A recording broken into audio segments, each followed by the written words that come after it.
Hey there, it's Elliot, co-host of Talk the Table, and today we've got a preview for you of our very first piece of bonus Talk the Table Patreon content. If you like what you hear on today, please consider going to support us to hear the rest of this conversation.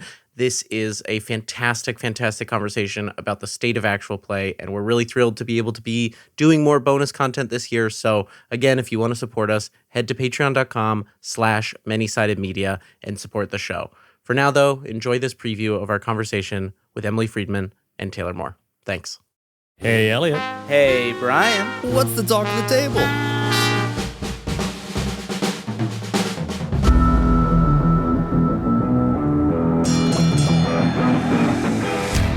Ladies and gentlemen, we have an excellent heavyweight bout for you today.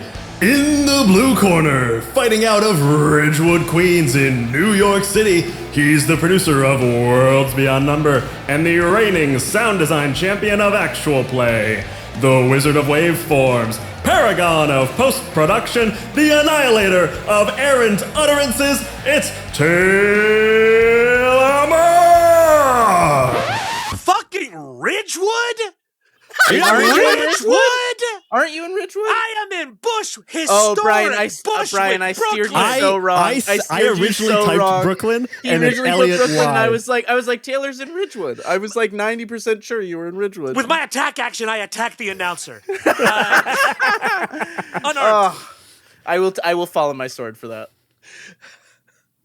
Oh, hi, it's great to be here. And in the red corner, fighting out of Auburn University, she's the preeminent academic on actual play and the professor you always wish you had. The Doctor of Destruction, the Regent of Regency, the olfactory explorer of yesteryear, Dr. Emily Friedman. And with my left, I go, what motherfucker? I can't wear red. I'm contractually obligated to wear orange and blue. And with my right, Oh, you fucking stepped in it, dog. oh.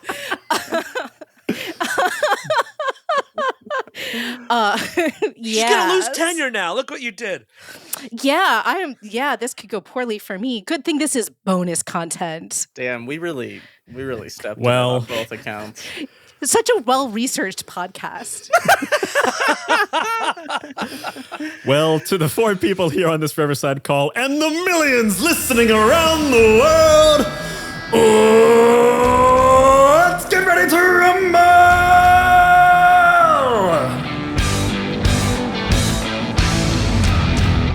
By which we mean a hug. By which we mean hug and have a great conversation. So good to have you both back. Thank you so much for being our first ever piece of Talk of the Table bonus content now that Talk the Table's on Patreon. Wow. It's We're an honor. so fancy. We're So the real fancy. premium. You are? Yeah. Emily, it's so good to see you. For the audience, we are dear friends. Yeah, no, and For we're now. friends. We're friends because of many-sided media. I mean, right? I heard about Taylor and then made fun of him on my Talk of the Table interview after listening to his. Oh, I haven't heard of It's that. also, and it's not made fun of. I said you were awesome, but I disagreed with you. Oh, okay. What's new? Interesting. Weird. And Yes, and controversy. Stoke it. Stoke the controversy. yeah, and then Brennan found out heard about me through Talk of the Table, and now we're friends. I So think basically, the last 18 months have been Emily made lots of friends, some of them through this podcast. I came to you through your social media account because I felt that you were the only person taking actual play seriously. Aw, thanks, bud. Probably Googling myself or my shows. Also and very discovered you that possible. way. Yeah. That's allowed. Everyone does that a little bit. It's for work. I It's can't. for work. I can't. Emily Friedman is much more famous as a Nobel Prize winner and CrossFitter. Hey, one No day. Googling self. You live? Yeah, I do, you lift, but you're getting not swole. not CrossFitter lift. It's just a different Anyway, we're style. here to talk about actual play. Oh, yeah, right. Yeah, of course. Yeah. So, at time of recording, we are 2 months away from this little event you might have heard about. It's called Dimension 20, coming to Madison Square Garden, which is going to be insane, and also a bit of an inflection moment for the industry, for this form of entertainment. We're in this big cultural moment. We felt it was a good time to talk about how far AP has come. We've obviously talked to both of you on the show. Taylor, you and Brian have had 4 conversations at this point. We've had one previous conversation, and we talked to you now over a year ago. And I guess the first question to hit is, what's the biggest thing that's changed in the last year from each of your perspectives? There's been a lot, but one of the things that has been really interesting to me is the realization that I've come to that really that the last big inflection point that really changed everything was 2020. Which I don't think in the moment I was entirely we all know that the turn to remote recording and the fact that Critical Role wasn't in the mix for a while made a big difference. But what I'm starting to realize now and have really realized since we last spoke, which was indeed 18 months ago, is the reverberations of what that influx has meant, not just in terms of the sheer number of people who are entering the field, but also the generational nature, the very different kinds of experience and preparation that people are bringing in, as well as the different expectations people are bringing into the form. And those are really coming to a head and have over the last year. In no small part, and this is not just me buttering up Taylor so that I can, get him in a headlock later, the impact of Worlds Beyond Number. Taylor, same question. Gosh, let's see. I think the last big cultural shift was the Summer of Abria, but that wasn't in the last year. So I will say the biggest things to happen in actual play this year are The Legend of Vox Machina getting picked up for recurring seasons at Amazon, the increasing instability in the economic and political situation in America where most AP is produced, Dimension 20 selling out Madison Square Garden in a matter of hours, and Twitter collapsing and Blue Sky Rising. And let me tell you why Blue Sky Rising is important. Actual play right now is predominantly produced by independent online creators. And that world is the success in that world and financial sustainability is fundamentally determined these days by word of mouth and discovery. And before Blue Sky, we did not have a social media platform that had open discovery. Everything was very algorithmically generated and controlled 99.999% of the time by very bad actors. So the rise of Blue Sky, I think, is going to be very, very important, even though its effects have not been fully felt, because it seems to be an honest social media platform, which means a lot of people are going to be able to take advantage of word of mouth and discovery and use Blue Sky to get attention on new shows, new creators that they could not have before. And so even though we haven't seen those effects yet, I do think Blue Sky is going to be a huge boon to discoverability for all kinds of independent creation online. Yeah, and I want to yes and what Taylor's saying in terms of we can also think about this more broadly as platform collapse and platform migration, not just in terms of socials, but in terms of where things are hosted and the kind of changing nature of how those are monetized and not monetized effectively. So changes in Twitch, changes in YouTube, those kinds of more subtle shifts that are more aware, practitioners are more aware of than audiences are, I think is also kind of driving things. I'm also curious from our initial conversation, 18 months ago, and Taylor, our initial conversation 2.5 years ago, I think in both of those conversations, I know 2.5 years. I forgot we were on audio. We just made a face. 2.5 years seems like both yesterday and an eternity ago. Yeah, a lot has happened in 2.5 years. We're all been operating in summer camp time. But from both those conversations, we had talks about we talked a little bit about the future of what things are going to look like. I'm curious from both of your perspectives from that first thing, do you think that actual play has grown at the rate that you expected or slower or faster in that time span? Have you been surprised with what's happening, or has this been kind of what you were thinking was going to happen? I know this is not great radio, but I don't know if I listen to enough contemporary actual play to have an informed opinion on it. It's very responsible radio. I unfortunately have a job where I cannot listen to other podcasts while I work. So it's my biggest complaint with editing. Yeah, I know. Right? I just want to listen to music sometimes while I'm editing. And I just don't know if I've seen or heard enough to justify an informed opinion on that. I have. Yeah. I was going to say, luckily we've got someone. Well, and I want to kind of come at it from two fronts. One is I continue to be really frustrated by the way in which we now have actual play as a subject being brought up in mainstream media. Like, yes, Taylor tomorrow, as of this recording, and me yesterday are being interviewed by CNBC, right, for a kind of major piece, including discussions of actual play and its impact on Dungeons and Dragons. But basically, and Rolling Stone just came out with a mega interview with Critical Role in their gaming section. And their last big announcement, the release of Beacon and their streaming platform, I was interviewed at length by the Washington Post, right? So like there's a presence of actual play in the mainstream imagination. And this comes back to the old nomenclature thing. The number of times that I see live play being referred to as always in response to things that are not live. So that's an annoying pain point. But also the fact that increasingly the phrase D&D podcast is being used means that the possibility of opening the gates to, hey, there's this whole additional world collapses in terms of how it's being kind of shared with wider audiences, which is why I'm really hoping that like things like this CNBC thing get a little bit more eyeballs and earballs on it. In terms of the form itself, we're actually 2022 was the kind of peak in terms of Twitch. And I'm going to make reference to Twitch stats in no small part because podcast stats are really hard to track in all kinds of ways. How many of them are there? Well, there's lots of different places they can be hosted. What are their metrics? You have to be making the podcast in order to know those, or spend a lot more money than I have in order to try to get those through different companies that claim to be able to give you those kinds of stats for different shows. So I just make big sad puppy eyes to podcasters and say, can I have your data, please? But you can't do that for, the thousands, tens of thousands, however many. So Twitch is a good kind of analog that's not perfect. But what we know is that the number of English-speaking actual plays spikes and reaches its all-time peak in 2022 and has actually started to ebb in terms of active channels. Not hugely. There's not it's not falling like a rock. It also could be inflected by Twitch.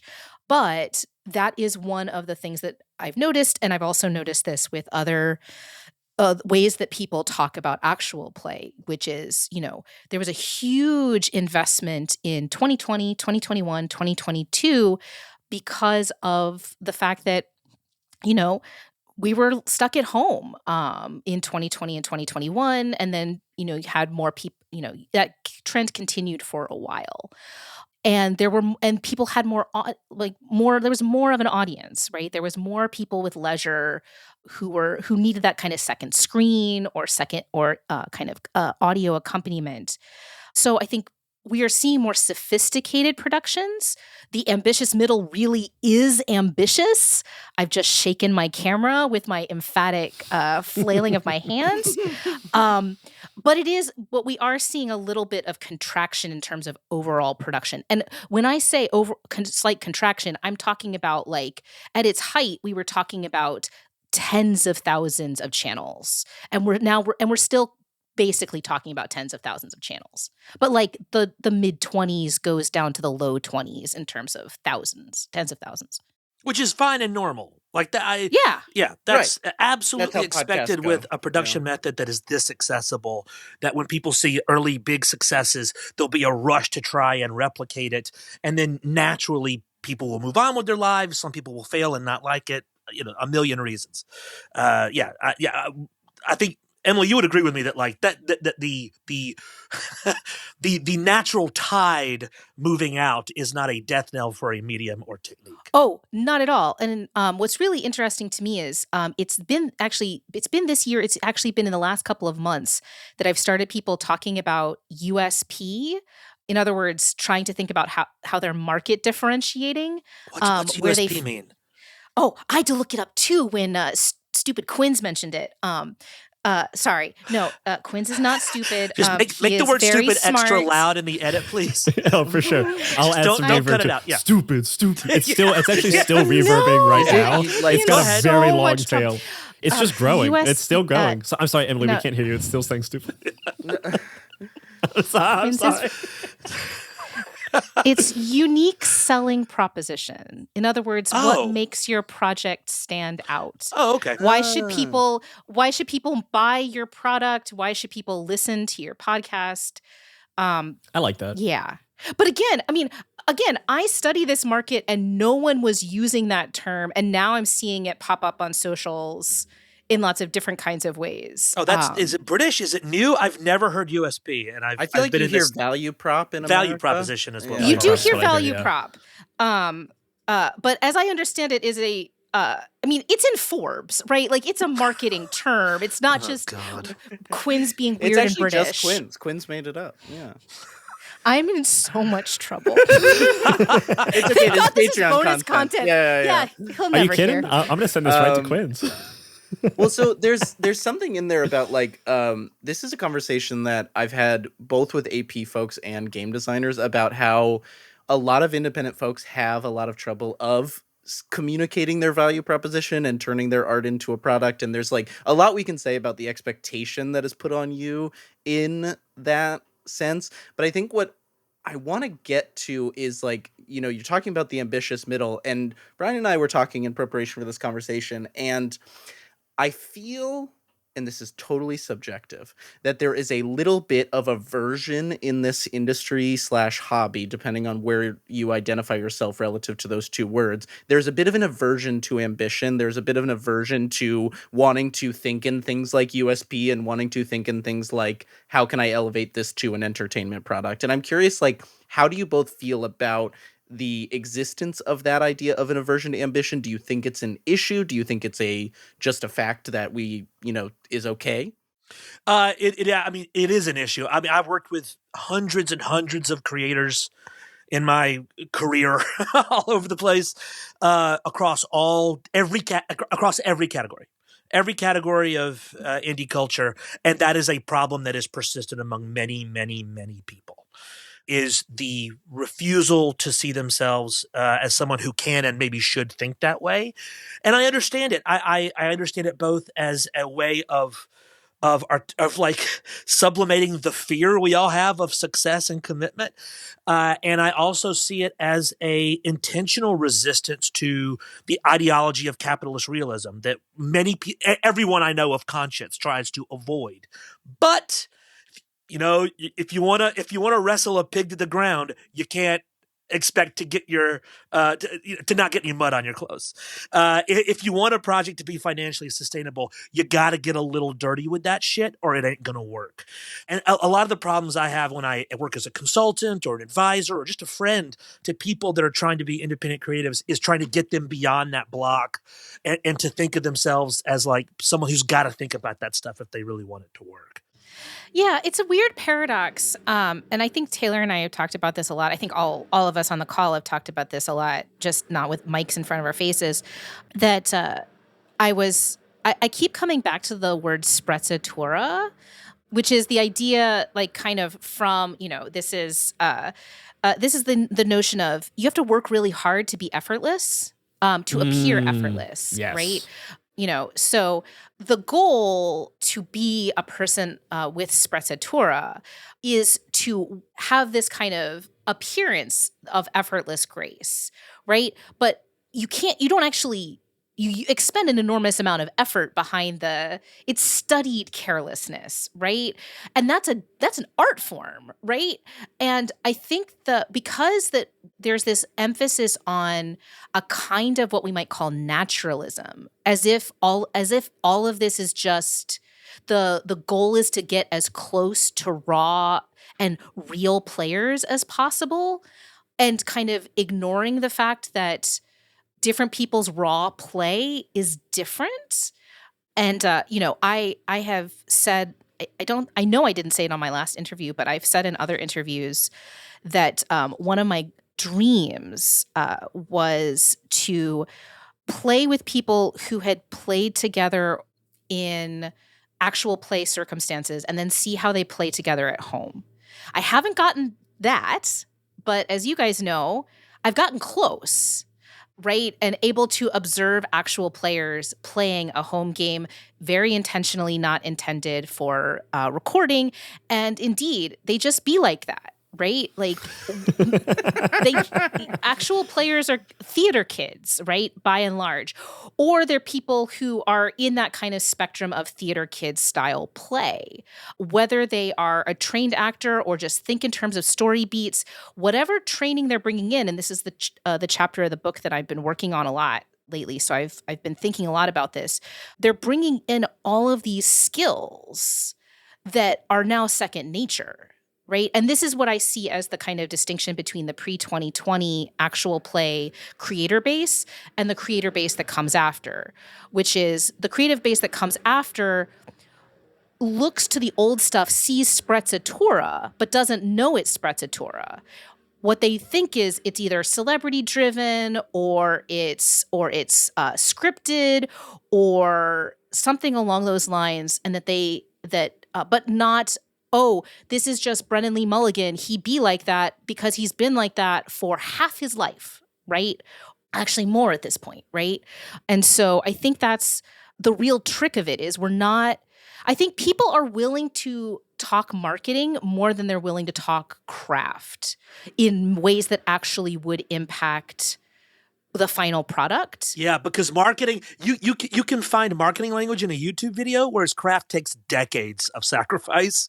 Yeah. And it's a hell of a lot easier to learn some marketing vocab than it is to spend years going to classes and being embarrassed in a basement comedy theater. Or the idea that you're just going to make crappy shit for a while. Yeah. Right? That any art form requires that not all of it's going to be great. And because from my interviews with people about their work, by which I mean like people up and down the kind of budgetary spectrum and experience, because what a lot of people did in 2020 is literally just not just press the record button, but transition their literal home games into recorded games. And I was shocked at how many people either have no experience of an offline home game or have not had it for quite some time at this point. And what's been very interesting to observe from studio play, which is where you can see people like in a commissioned game from a publisher, bringing together people with podcast experience, with streaming experience, with remote experience, with studio experience, and see some of them can play well together. And some of them have tics from whatever format they've been kind of immersed in that mean there's friction.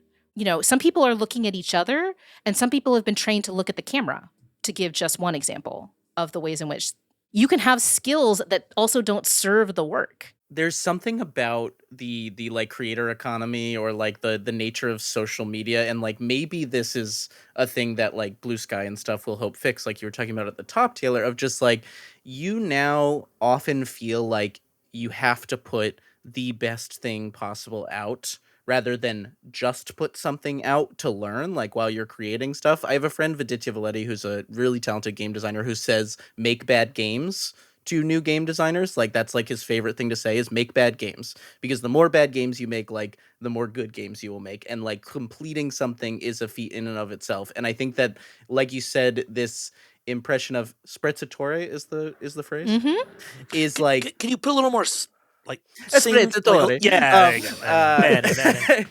I think this impression gives people this idea of just like, oh, that person never put something bad out because the first time I saw them, it was this amazing thing, where it's just like, no, actually they put out so much bad stuff. And like, that's the only reason they're here. Sometimes they still do. And their editor is just very good. Right. And like, do you think that there's this idea of like, do you think people actually have less room to put out bad stuff, or is it a self-inflicted restriction? Oh, God. The internet is so punishing. I am so glad that I got out my worst stuff in earlier days. You know, I would definitely feel more embarrassed putting out a failure now than I would 10 years ago. I mean, I think Worlds Beyond Number is like my 12th attempt at launching a podcast, maybe more. I mean, you know, I tried an entire comedy podcast network before Fortunate Horse came along to make actual play shows. And well, we had a lot of fun and I learned so much. I could not make Worlds Beyond Number without all those failed shows being in my history. But it was at a different time where I was part of a scene where everyone was making as much stuff as they physically could all the time and putting it out so fast, rat-a-tat, rhythm, constantly, everyone making stuff constantly. Nowadays, in the actual play space, I think there maybe is, I think culturally, a little bit more punishing, maybe not for just like banal failures, but if you really try to stretch something, or if you try to express some ideas that people don't like, that will hang out, that will sort of hang around your reputation in a way that 10 or 15 years ago that it didn't work like that. Maybe I'm wrong. I think what's interesting is I think we've got creators who are putting out stuff at a punishing pace, especially right in the live streaming space. And then the challenge is that there's not that sense, and I don't think you can have that sense of saying, oh, well, it's not good, right? You have to be like, I'm going to submit this to now we have an awards circuit, right? We have a WebFest circuit, all these kinds of things. So there's a different relationship. Like people aren't like articulating, oh, this is spaghetti at the wall, because we are not at the stage where everybody's throwing spaghetti at the wall. There's a level, there are folks who are working with an enormous amount of experience and craft, for whom the spaghetti days are over. I need to stop with the spaghetti metaphor. But, No, keep going. It can be a running throughout the whole interview. What's the meatball? Yeah, I was hoping other pasta shapes might come in, but Yeah, you get some we can throw some bows. There we go. There you go. Get a little dash of orzo thrown across. But yeah, I mean, I think it is something that I think a lot about is like, in a form that is ultimately in terms of access pretty democratic, right? Like the same platform that hosts the things that are the biggest is also the place where you can upload your stuff tomorrow, or stream your stuff tomorrow. And we talk a lot about budgetary levels and resource levels in those kinds of ways. But there's no accounting for, like, nobody wants to talk about levels of experience because that feels like gatekeeping. right, This is or true in skill or talent. TTRPG. Yeah. Well, and this comes back to something that's been kind of a bee in my bonnet for a little while now, which is, again, this is not just me saying this because my friend Taylor is on the call. I believe this very Bees, strongly. spaghetti? Is this a podcast or a picnic?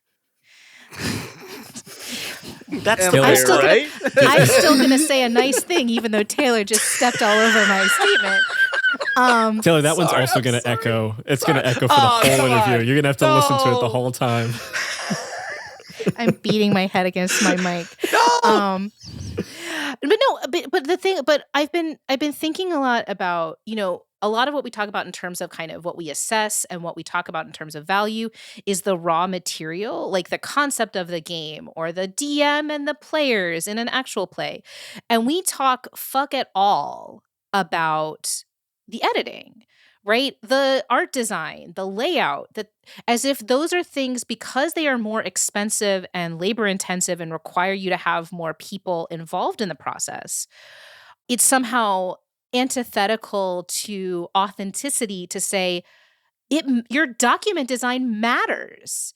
Your audio design matters. Like I was literally talking about this the other day. The USP of Worlds Beyond Number, like, it's just Critical Role, right? Like, in terms of, like, it's a bunch of people who are good, who are friends, who are good at their thing. The secret sauce, I'm making Taylor lose his mind, and I'm Taylor not made mad a about face it. for the listening audience. Yeah, but the real USP is it's extraordinarily good in every single aspect, in terms of who is playing, in terms of who is running that game, and most importantly, in terms of who is thinking very strategically about how to render that game for an audience. And if you're not a subscriber to the Fireside, the day of this recording is right after Taylor put out a huge banger of an episode, so they had him on the Fireside to talk about it. A bravura performance of editing. The fireball alone was fucking bonkers. And it's a reminder, like, that's the thing, right? Like, that it's you have to have all the pieces in order for something to be truly great, but we want there to be the diamond in the rough without acknowledging jewel cutters are craftspeople that make things shine. Wow, Ooh. I really like that. I got phrase. to a good That's metaphor. Excellent. Damn. That's really that good. was Yeah, I'm saving It's like that. this is my job or something. Great metaphor.